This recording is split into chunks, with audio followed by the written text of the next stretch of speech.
Isang mapagpalang araw mga kapamilya na pagkatapos ng pagpupulong kinausap ni Dioniso si General Carillo at ibinalitang nagsisimula na namang maniwala sina Azuelo at Marcos na may malaking anomalya sa loob mismo ng Inleia.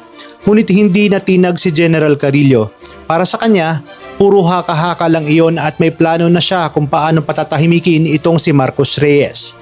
Ngunit biglang nagbago ang kanyang ekspresyon nang makita ang viral video ni Dato Raman. Samantala nag-aalala naman si Azuelo para kay Marcos dahil maaari itong matanggal sa serbisyo dahil sa illegal na pagdetine kay Dato Raman. Pero naniniwala si Marcos na kung nais siyang ilaglag ni Dato Raman, matagal na sana nitong ginawa. Para sa kanya, sinusubukan lamang siyang hikayatin ni Dato Raman na ilantad ang katotohanan.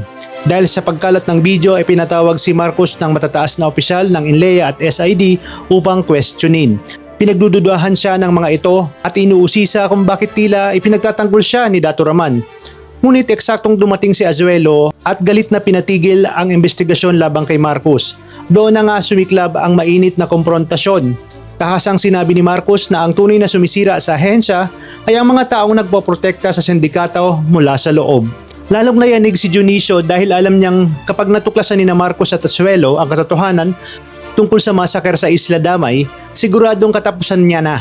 Kaya determinado siyang protektahan si General Carillo kahit pa may kailangan siyang patahimikin.